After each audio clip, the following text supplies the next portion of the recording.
अपने उपकरण में तल्लीन वृद्ध व्यक्ति ने आगंतुकों को देखकर अपना काम एक तरफ रख दिया और मुस्कुराते हुए उनका स्वागत किया।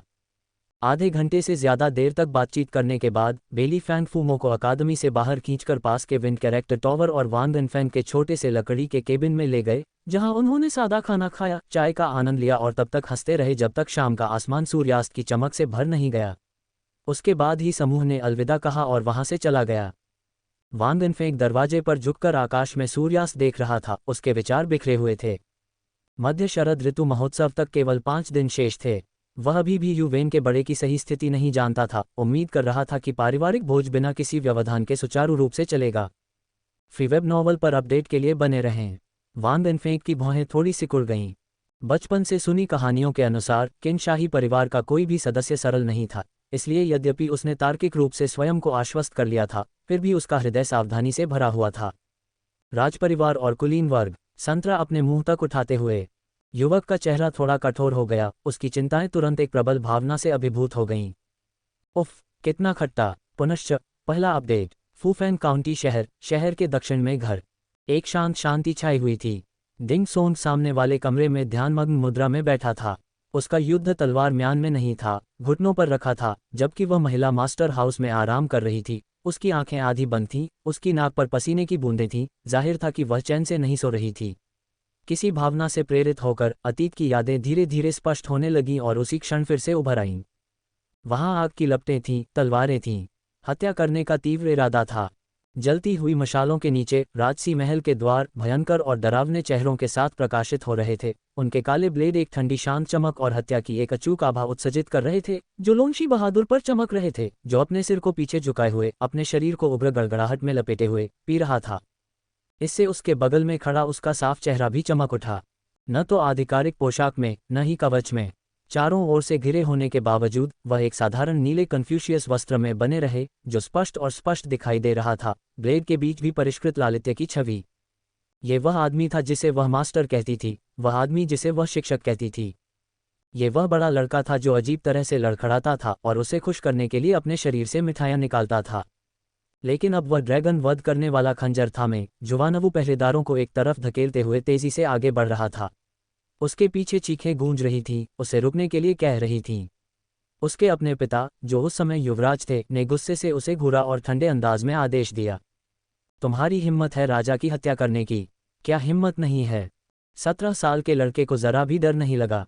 उसने अपने हाथ में पकड़ा खंजर सीधे अपने पिता के दिल में घोंप दिया। खून की धार फूट पड़ी और सुनहरे ड्रैगन चोगे पर काले धब्बे पड़ गए।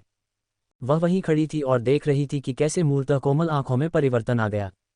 दृढ़ और प्रत्यक्ष। खंजर को थोड़ा घुमाते हुए वह पीछे हटा और खंजर को जमीन पर गिरा दिया। युद्ध में शामिल सभी सैनिक इस क्षण अपनी गति रोककर उस युवक को अविश्वास से देखते रहे। आकाश और पृथ्वी पर एक घातक सन्नाटा छा गया, केवल नीले वस्त्रधारी युवक ही दिखाई दे रहा था। वह वृद्ध विद्वान जो जमीन पर गिरे हुए युवराज को प्रणाम कर रहा था, बोलते समय उसके चेहरे पर शांति थी। महाराज, कृपया आगे बढ़ें। यह विनम्र विषय शीघ्र ही प्रस्तुत किया जाएगा। आप। स्वर्ग और धरती के सन्नाटे में एक अजगर के विलाप की अदृश्य ध्वनि, भयंकर और दुखद, आकाश में नाच रही थी। अनगिनत मशालों की रोशनी मंद पड़ती दिख रही थी और उसकी स्तब्ध निगाहों में ऐसा लग रहा था मानो 17-18 साल के युवक के शरीर में आंसू बहाता हुआ एक अजगर दहाड़ रहा हो। कोमल आंखों ने धीरे धीरे अपनी मूल चमक खो दी।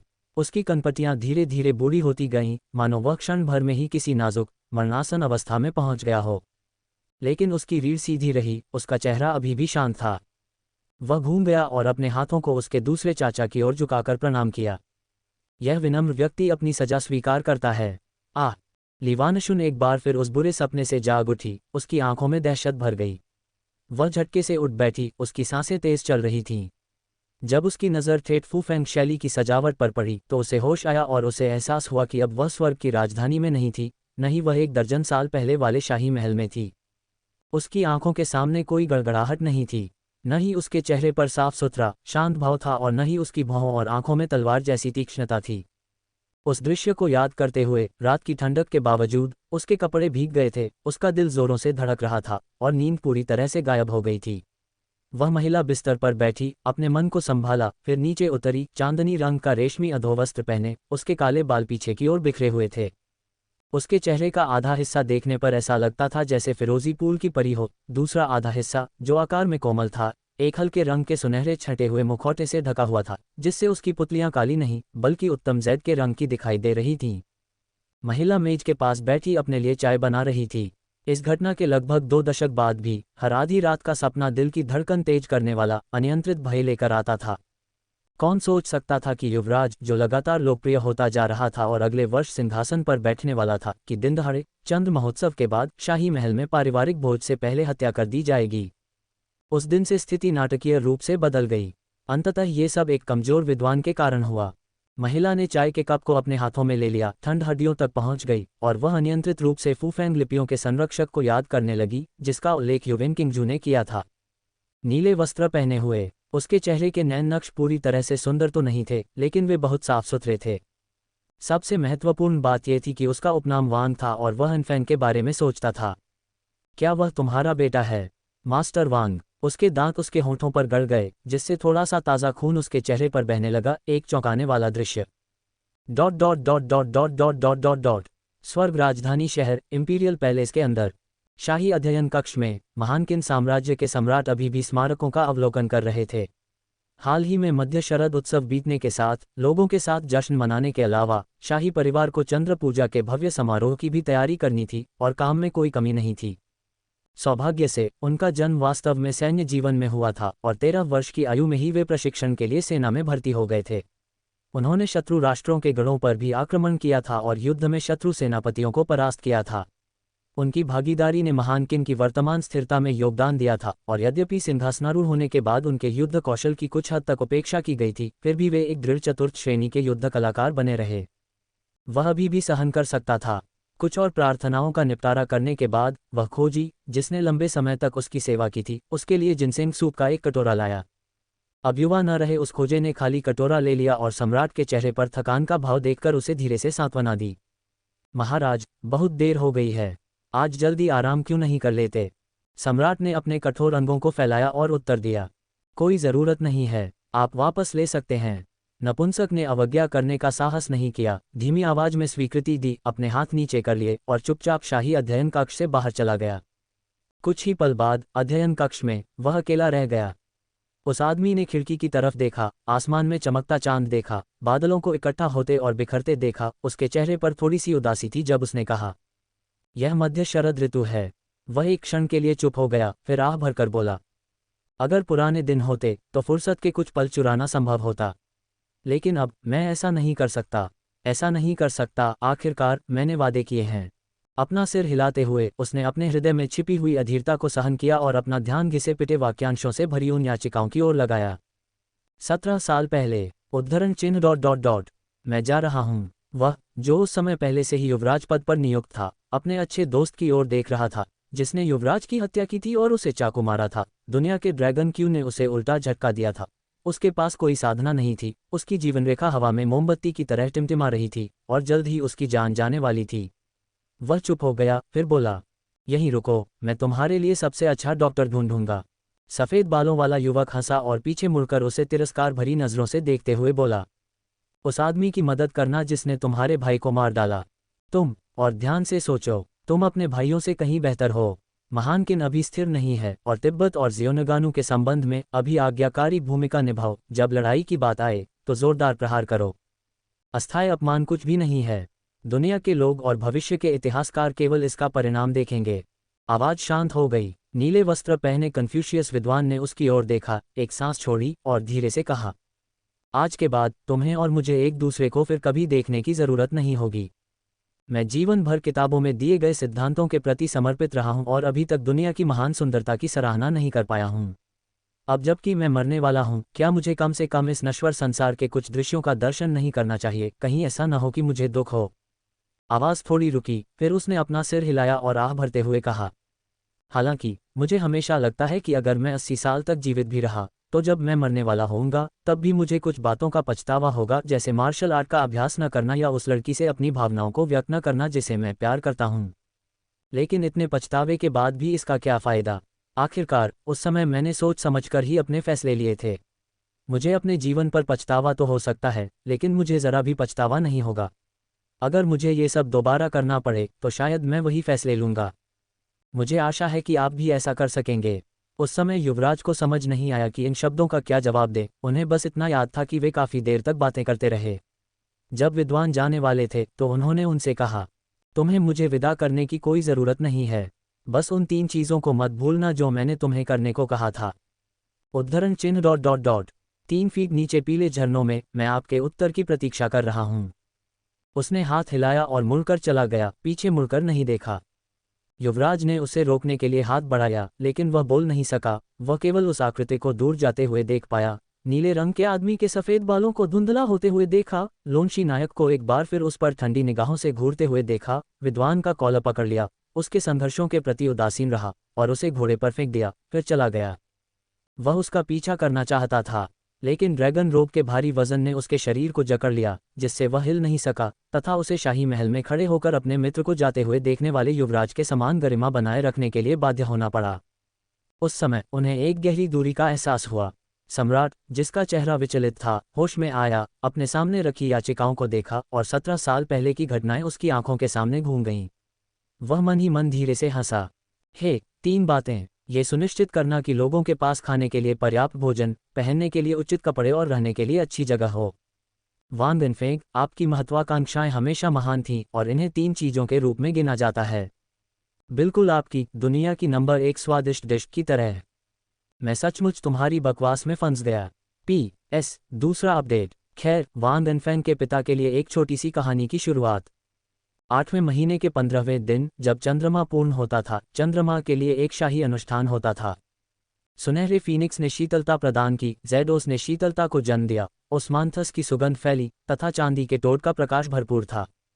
फूफेंग काउंटी शहर के दक्षिणी भाग में एक छोटे से आंगन में लीवानशुन, एक जटिल काले और सुनहरे रंग की किनारी वाली पोशाक पहने, ड्रेसिंग टेबल के सामने बैठी थी। उनके दोनों ओर कैंडेलेब्रा पर मोमबत्तियां जल रही थीं। लपटें कांसे के शीशे में उनके प्रतिबिंब को रोशन कर रही थीं। हालांकि एक मुखौटे ने उनके चेहरे के आधे हिस्से को छिपा रखा था, फिर भी उनका खुला हुआ हिस्सा बेहद खूबसूरत था, दुनिया में बेजोड़।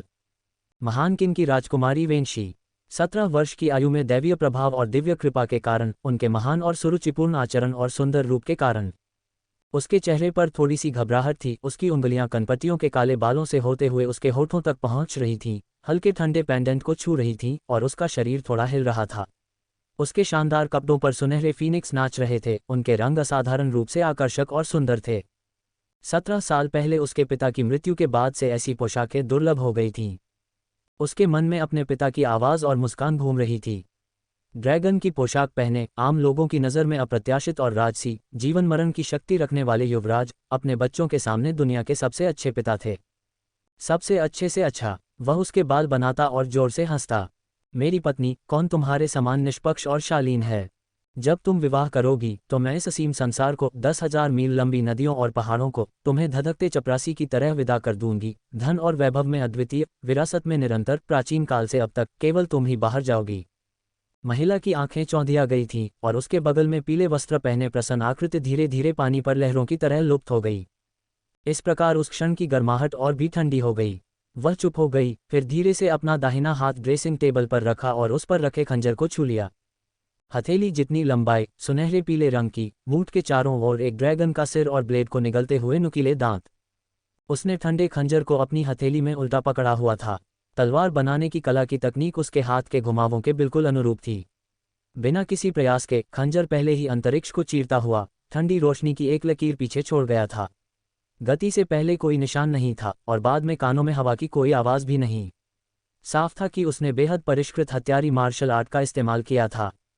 लीवानशुन ने खंजर को देखा, अब उसे 7-8 हिस्से परिचित लग रहे थे, और बुदबुदाया, पिता का कर्ज बच्चा चुकाता है। उसके होठों से निकली सांस से लैंप हिल गए। खंजर को और भी ठंडा बनाना। एक साधारण परिवार में जन्मी उसके पिता महान सेनापति ह्यू वेन्जे को इतनी अच्छी तरह जानते थे कि अपने गुरु के अन्यत्र स्थानांतरण के बावजूद उसने छोटी उम्र से ही मार्शल आर्ट का प्रशिक्षण लिया था। दशकों के कठिन प्रशिक्षण के बाद अब वह 7वें स्थान पर स्थित लोंगमेन के निकट पहुंच गई थी। उसने एक गहरी सांस ली। बिना किसी आहट के उसके पीछे एक आकृति प्रकट हुई, ताओवादी वस्त्र पहने एक महिला जिसकी पीठ पर तलवार थी। हालांकि उसके चेहरे के भाव साधारण थे, उसकी आंखों और भौहों से एक भयंकर आभा निकल रही थी, जो अजनबियों को दूर रहने की चेतावनी दे रही थी। यह उसकी निजी रक्षक थी, जिसके पास मध्य तृतीय श्रेणी और पंचम श्रेणी की साधना थी, जो उसे महान किन के पूर्व सम्राट ने सम्राट द्वारा नियुक्त जुवानवु रक्षक दल की जगह लेने के लिए दी थी। वर्षों से वे बहनों की तरह घनिष्ठ हो गई थीं। ताओवादी संप्रदाय की एक शाखा में प्रशिक्षित होने के कारण उसने एक शक्तिशाली हत्या की भावना विकसित कर ली थी, जिसे वह आवश्यकता पड़ने पर छिपा सकती थी। एक बार जब वह प्रहार करती तो महागुरु के नीचे कोई भी उसका सामना नहीं कर सकता था। ताओवादी भिक्षुनी प्रकट हुईं और उन्होंने ली वानशुन को धीरे से सलाम करते हुए कहा, महारानी। ली वानशुन ने धीरे से जवाब में गुनगुनाया और आंखें बंद कर लीं। मन ही मन कई बातें याद आने लगी। अपने पिता की सज्जनता याद आने लगी, उन खुशनुमा पलों को याद करने लगी जब वह पहली बार मास्टर वांग से मिली थी। वह उसे चुपके से महल से बाहर शाही महल के बाहर की दुनिया में खेलने के लिए ले जाते थे। वे नदी किनारे मछलियां पकड़ने जाते, आसमान में जुगनुओं को उड़ते देखते। उन्होंने उसे बहुत कुछ सिखाया, ठीक उसके पिता की तरह। हंसता हुआ गुरु उसके बचपन की एक और यादगार याद थी। ये सभी मधुर यादें उसके मन में जीवंत रहीं, लेकिन इन स्पष्ट यादों के कारण ही उसके सीने में उभरने वाली अवर्णनीय भावनाएं और भी तीव्र होती गईं। लड़के के अस्तित्व का पता चलते ही जिन यादों को वह भूल गई थी, वे अचानक उसके मन में फिर से उभर आईं और भी स्पष्ट होती गईं, जिससे उसका दिल दुखने लगा। वह धीरे से कहने को मजबूर हुई, उद्धरण चिन्ह ... आज जब वह लड़का आएगा तो मैं प्याला गिराकर संकेत दूंगी। उसकी आवाज़ थोड़ी रुकी, फिर आगे बढ़ी, उसे पकड़ो। ताओवादी भिक्षुनी सहमत हो गईं और फिर उन्हें उस लड़के की दुर्लभ और तीक्ष्ण तलवारबाजी का वर्णन याद आया, जो आंतरिक और बाह्य कौशल में साधारण माना जाता था, लेकिन मुनीम द्वारा वर्णित तलवारबाजी में वह अद्वितीय रूप से कुशल था। कुछ क्षण सोचने के बाद वह फिर बोली, बस उसे पकड़ लो। ली वानशुन ने अपना सिर हिलाया, उसका दाहिना हाथ ड्रैगन स्लेइंग डैगर की प्रतिकृति के चारों ओर कस गया। मोमबत्ती के ऊपर लौ हल्की सी टिमटिमा रही थी। उसे पकड़ लेना ही काफी होगा। महिला के दिमाग में खून से सना खंजर साफ हो गया और उसने अपनी आंखें बंद करते हुए कहा, मैं व्यक्तिगत रूप से कार्रवाई करूंगा। ताओवादी नन ने महिला के आधे खुले चेहरे पर धीरे धीरे दृढ़ होते दृढ़ भाव को देखा, एक कदम पीछे हट गई और उसे मनाने का कोई और प्रयास नहीं किया। यहां तक कि उसकी नज़रों में भी राजकुमारी उस लड़के के लिए उपयुक्त नहीं थी। हालांकि उसके पास एक असाधारण आंतरिक शक्ति वाला मार्शल बॉडी था और वह लोंगमेन दर्रे तक पहुंच चुकी थी, फिर भी उसने कभी वास्तविक युद्ध का अनुभव नहीं किया था। उसकी 7वीं श्रेणी की साधना के साथ अचानक टकराव ज्यादा से ज्यादा एक 8वीं श्रेणी के मार्शल आर्टिस्ट के कौशल के बराबर हो सकता था। अपनी क्षमताओं का 6 से 7/10वां हिस्सा इस्तेमाल करने के लिए उसे धीरे धीरे अपनी आंतरिक शक्ति को जुटाना होगा। लेकिन वह लड़का तेजी से हत्या करने में माहिर था, उसके पास असाधारण तलवारबाजी थी, वह 8वीं रैंक के विरोधियों को हराने में सक्षम था। उसे मना लेना चाहिए था, लेकिन बचपन से इस युवती को जानने के कारण वह उसके पीछे पीछे चलने की आदी हो चुकी थी। अपने मन में वह वर्षों से जमा हुए भारी दबाव को समझती थी। हालांकि वह थोड़ी चिंतित थी, फिर भी उसे अपनी उच्च साधना पर पूरा भरोसा था। उसकी उपस्थिति से उसे यकीन था कि कुछ भी गंभीर नहीं हो सकता। ऐसा लग रहा था कि लड़का पूरी तरह से अपनी तलवार पर निर्भर है, हो सकता है कि उसे अपनी तलवार छोड़ने पर मजबूर किया जा सके। उनके हाथ खाली होने के कारण यह असंभव लग रहा था कि कोई दुर्घटना घटेगी। ताओवादी नन ने इस पर गहन चिंतन किया। कैंडलस्टिक के ऊपर लाल मोमबत्ती धीरे धीरे छोटी होती गई। ली वानशुन चुपचाप अपनी जगह पर बैठी रही। ताओवादी नन भी पीछे पीछे नहीं थी, मानो शांत कमरा सांसारिक दुनिया से अलग धीरे धीरे एक गहरे और शांत रसातल में डूब रहा हो। अगर मोमबत्तियां धीरे धीरे जलती न होती तो समय का बीतना लगभग किसी का ध्यान ही नहीं जाता। मोमबत्ती की रोशनी मंद हो गई, सांसों की आवाज़ें शांत हो गईं। अचानक दरवाजे के बाहर से दस्तक की आवाज़ आई। किसी हथेली ने न तो हल्की और न ही जोर से लकड़ी के दरवाजे पर थपथपाया, जिससे एक तेज चटक आवाज़ आई। यह आवाज़ कमरे के सन्नाटे को चीरती हुई, मूल वातावरण को तोड़ती हुई। ताओवादी नन ने थोड़ा मुड़कर पीछे देखा। ली वानशुन की आंखें ऊपर उठी। उसकी बाईं आंख गहरी काली थी, दाहिनी पुतली जैद हरे रंग की थी, जो चमकदार मोमबत्ती की रोशनी को प्रतिबिंबित कर रही थी। मोमबत्ती बुझ गई, दोनों आंखों में केवल गहन गहराई थी। ... बाहर नीले परिधान में वान दिनफेंग ने यूवेन से मुलाकात की, जो बिल्कुल भी अपरिचित नहीं लग रहा था। उसने जोर से दरवाजा थपथपाया। डिंग सोंग जल्दी से आया, लकड़ी का दरवाजा खोला और मुस्कुराते हुए दोनों का आंगन में स्वागत किया। एक हल्की चरमराहट के साथ लकड़ी का दरवाजा धीरे से बंद हो गया और लड़के की आकृति को निगल गया। दरवाजे पर रखा जानवर का सिर लाल मोमबत्ती के प्रतिबिंब में कुछ भयंकर दिखाई दे रहा था। पुनश्च पहला अपडेट। ताओवादी नन अपनी तलवार लेकर यूवेन और वान दिनफेंग से 5 कदम पीछे खड़ी हो गई। इस दूरी पर मध्य तृतीय श्रेणी का तलवारबाज एक सांस के 1000वें हिस्से में अपनी लंबी तलवार से सामने वाले व्यक्ति का सिर काट सकता था, या एक क्षण में अपने सामने वाले युवक की युद्ध कला को अपंग बना सकता था, जिससे वह वध की प्रतीक्षा कर रहे मेमने की तरह रक्षाहीन हो जाता था। ली वानशुन ने अपनी सांसों को स्थिर किया, उसका दाहिना हाथ अभी भी खंजर को पकड़े हुए था और उसका बायां हाथ उठा हुआ था। उसने अपने सामने कप को पकड़ रखा था, जो हड्डी के चीनी मिट्टी से बना था, स्पर्श करने में सुखदायक, एक सुंदरी की त्वचा की तरह चिकना। उसने कप उठाया। वांग इनफेंग के पीछे ताओवादी नन की आंखें हल्की सी चमक उठी, उनका दाहिना हाथ थोड़ा सा ऊपर उठ गया। इससे कोई फर्क नहीं पड़ता था कि वांग इनफेंग तलवार नहीं सौंप रहा था। एक पल में वह उस युवक की तलवार छीन सकती थी, उसे उसके विरुद्ध मोड़ सकती थी और एक जोरदार कत्लेआम से उसकी शिरोबिंदुओं को चकनाचूर कर सकती थी, उसकी सारी युद्ध साधना और शक्ति छीन सकती थी। तब तक भले ही राजकुमारी अपनी 7वीं श्रेणी की युद्ध कला क्षमताओं का प्रयोग न कर पाती, वह आसानी से खंजर से उसका हृदय भेद सकती थी। सामने खड़े यू वेन ने वांग इनफेंग के सामने एक डिश की ओर इशारा किया और फुसफुसाया, देखो, मैंने तुमसे झूठ तो नहीं बोला, मेरी चाची बहुत अच्छी इंसान है। वांग इनफेंग ने सिर हिलाया। अचानक उसे अपने पहले के संदेह पर कुछ शर्मिंदगी महसूस हुई। एक अदृश्य मारक आभा ने उसे पीछे से घेर लिया था। ली वानशुन के बगल में दोनों ओर पीतल के लैंप रखे हुए थे, जो टिमटिमाती छायाएं डाल रहे थे तथा अनिश्चित प्रकाश और अंधेरे का प्रभामंडल बना रहे थे। वांग इनफेंग के पीछे की दीवार पर हत्या के इरादे से बनी परछाइयां धुंध की तरह पतली, बदलती और अनिश्चित दिखाई दे रही थीं। ली वानशुन ने नीले वस्त्र पहने युवक को देखा और उसकी आंखों के सामने खून से लथपथ पड़े अपने पिता, खून से सने खंजर, नीले वस्त्र पहने कन्फ्यूशियस विद्वान का सम्मानपूर्ण गहरा प्रणाम और उसके ठंडे, तीखे शब्द घूम गए। उसके मन में आवाज़ और भी स्पष्ट और ठंडी होती गई। यह उसकी अपनी आवाज़ थी, उसे मार डालो। वह अपने पिता को देख सकती थी, जो ड्रैगन रोग में खून से सने हुए जमीन पर पड़े थे और गुस्से से घूर रहे थे। प्याला गिरा दो, उसे मार दो, अपने पिता का बदला लो। बदला। वह नीले वस्त्रधारी विद्वान को ठंडी आवाज में झुकते हुए देख सकती थी। महाराज, कृपया आगे बढ़ें। उसकी मां की तीखी आवाज थी, जो जुनून से पागल हो गई थी। तुम किस बात पर रो रहे हो? तुम किस बात से डर रहे हो? ये दुनिया असल में हमारी होनी चाहिए। मेरे पहनावे में क्या खराबी है? ये वही कन्फ्यूशियस विद्वान था, वह और तुम्हारा वहशी दूसरा चाचा। वे ही हैं जिन्होंने हमसे ये दुनिया छीन ली, जो हमारा हक था उसे छीन लिया। एक बेटे को अपने पिता के कर्ज का भुगतान करना होगा। उसे मार डालो। उसके कानों में एक के बाद एक आवाज़ें गूंज रही थीं, चाहे वे उसके अपने विचार हों या कहीं और से। उस समय वे सभी स्पष्ट और जीवंत थीं, उसे लुभा रही थीं, उसे प्रेरित कर रही थीं। फिर भी उसी समय एक और आवाज़ उसे कुछ और बता रही थी। यह आवाज़ इतनी भव्य, इतनी विशाल थी, और यह बहुत वास्तविक है, मानो ये पूरी दुनिया से आया हो और एक दशक से भी अधिक समय से पनप रही नफरत का मुकाबला करने के लिए पर्याप्त रूप से मजबूत हो। उसकी हथेली मुश्किल से चीनी मिट्टी के कप को पकड़ पा रही थी। चारों ओर धुंध की परतें थीं जो उसका दृश्य स्पष्ट कर रही थीं। उसके दिल में अनगिनत विचार संघर्ष कर रहे थे, लेकिन उसने कभी भी उसे जाने नहीं दिया। उस पल वह अभी भी खुद को अंतिम निर्णय लेने के लिए तैयार नहीं कर पा रही थी। हल्की सांस छोड़ते हुए उसने कप को वापस वहीं रखने की तैयारी की जहां वह था। लेकिन ठीक उसी क्षण, शायद अपने संकल्प को त्यागने के भारी तनाव के कारण, उसकी कलाई अचानक शिथिल हो गई। बर्फ की तरह सफ़ेद बोन चाइना फर्श पर गिरकर टुकड़ों में बिखर गया। वांग इनफेंग ने युवेन के साथ शोर के स्रोत की ओर देखते हुए रुक गए, और उसी समय उनके पीछे खड़ी ताओवादी नन की आंखें हल्की सी चमक उठीं, क्योंकि वह झोल तियान के माध्यम से अपनी ऊर्जा प्रसारित कर रही थी, जिससे चारों ओर घनी मारक आभा फैल गई और उनके पीछे विभिन्न प्रेत प्रकट हो गए। ली वानशुन का दिल धड़क उठा, लगभग सहज ही चिल्ला उठा। नहीं। अचानक वह उठ खड़ी हुई, उसके मन में उथल पुथल मच गई, मानो लहरें उठ रही हों, और दोनों तरफ के लैंप तुरंत बुझ गए। कमरे के अंदर एक पल के लिए सन्नाटा छा गया।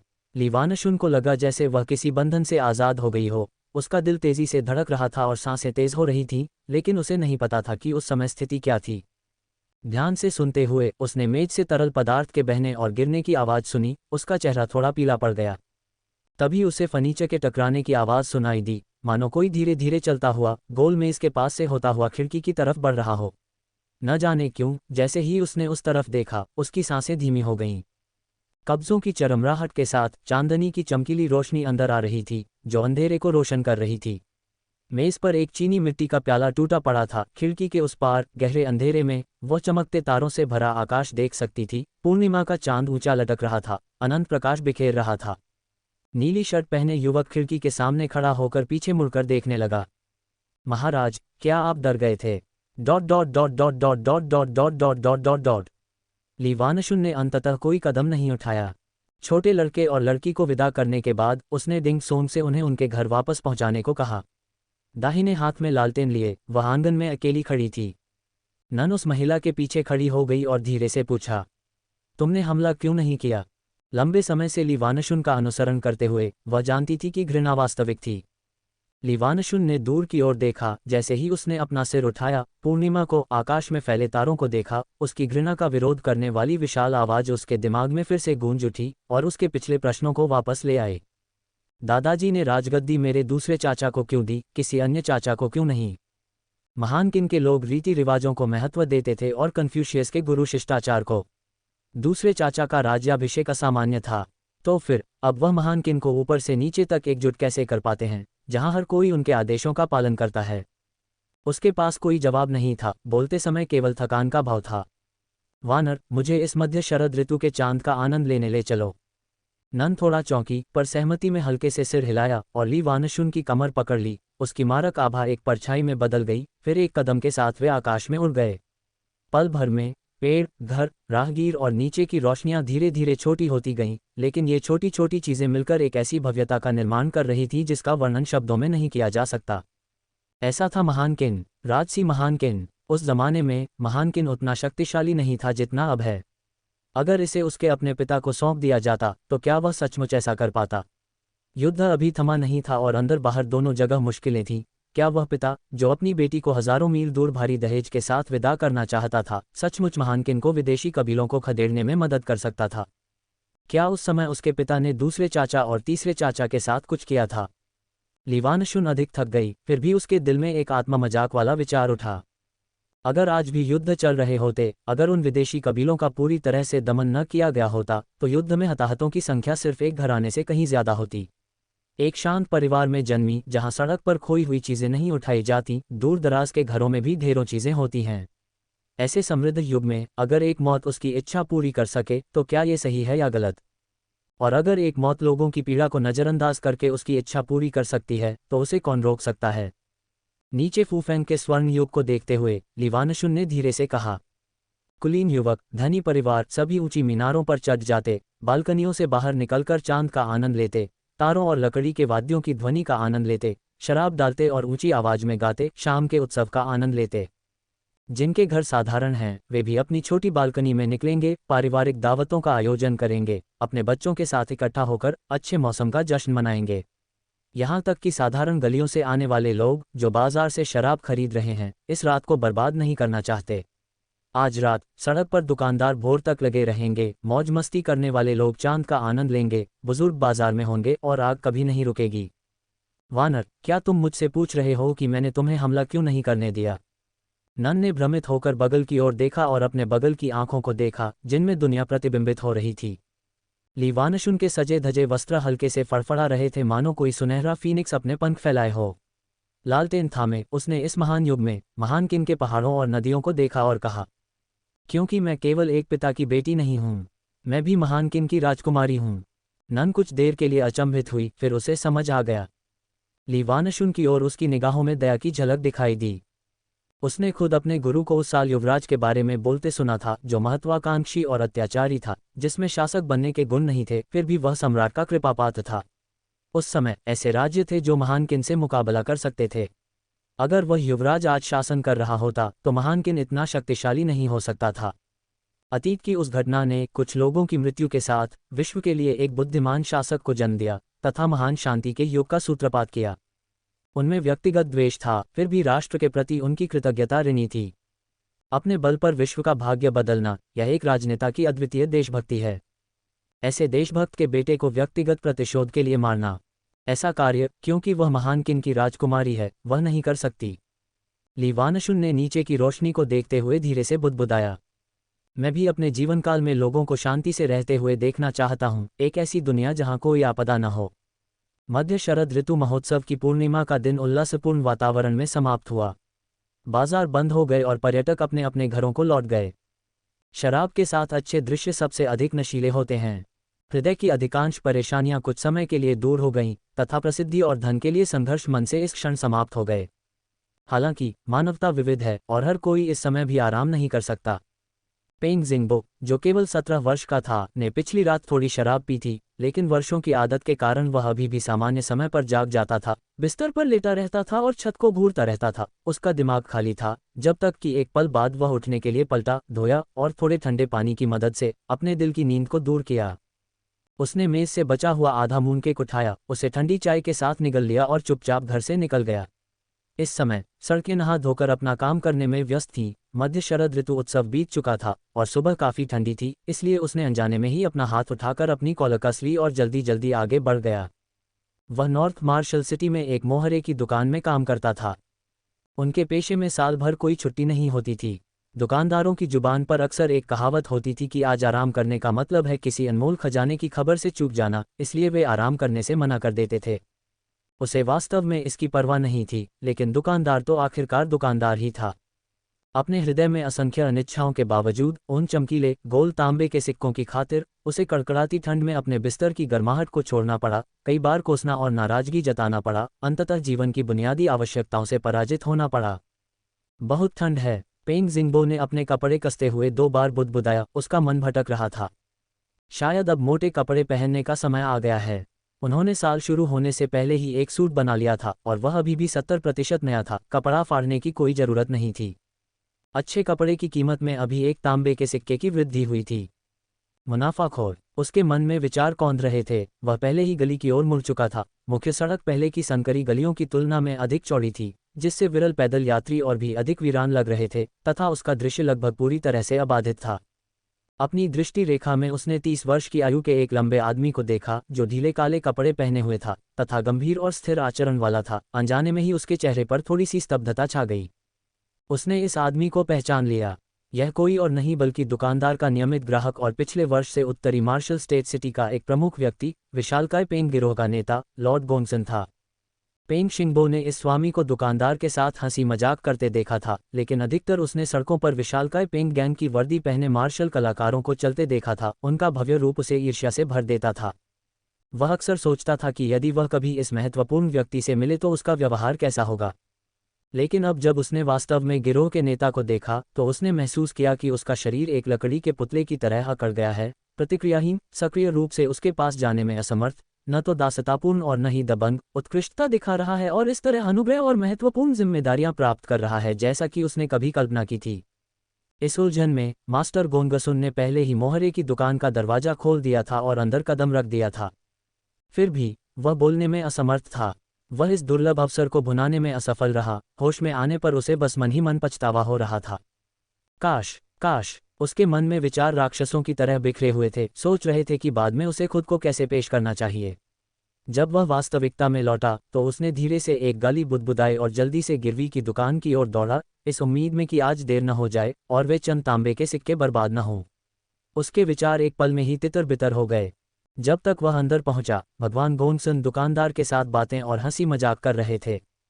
उसने आदरपूर्वक चाय परोसी और जैसे ही उसने गिरोह के नेता के लिए चाय डाली, वह बोलना चाहता था, लेकिन चूंकि उसके विचार बाहर साफ नहीं हुए थे, उसका मन अभी भी अस्त व्यस्त और अव्यवस्थित था। उसने अभी भी बोलने की हिम्मत नहीं की। वह बस चायदानी को एक तरफ पकड़े रहा। दुकानदार और लॉर्ड गोंगसन को एक पल के लिए बात करते और हंसते हुए देखकर ऐसा लगा कि लॉर्ड गोंगसन जाने के लिए खड़े होने वाले हैं। दुकानदार उन्हें दरवाजे तक ले गया, मुस्कुराते हुए गर्मजोशी से पूछा, गैंग लीडर गोंगसुन, क्या इस बार आपकी कोई खास इच्छा है? हम आप पर नज़र रख सकते हैं। हालांकि यह एक गिरवी की दुकान थी, लेकिन ग्रेट किन की गिरवी की दुकानों में रिवाइविंग स्प्रिंग हॉल से भी बेहतर क्वालिटी का जेड और हेवन एंड अर्थ की जड़ी बूटियों से भी ज़्यादा असरदार औषधीय जड़ी बूटियां मिल सकती थीं। किस्मत का भी बड़ा हाथ था, लेकिन दुकानदारों के पास अक्सर जान पहचान वाले ग्राहक होते थे जिनके लिए वे समय समय पर अच्छी चीज़ों पर नज़र रखते थे। पेंग जिंगबो ने उनके पीछे जाने की हिम्मत नहीं की। बातचीत के केवल कुछ अंश ही सुन पाए और उस स्थिर आवाज़ को बोलते सुना, मैं बाघ की आंखों जैसे सफ़ेद जैद से बने मोतियों की तलाश में हूँ। कम से कम एक जोड़ी, और अगर 3 या 5 हों तो और भी बेहतर होगा। युवक ने विस्मय से अपनी जीभ चटकाए। बाघ की आंखों जैसे मोती तथा सफ़ेद जैद से बने? सचमुच, धन बोल रहा था। गिरवी की दुकान का मालिक पलटा और वापस आया, अपने युवा सहायक को अभी भी यहाँ स्तब्ध देखकर।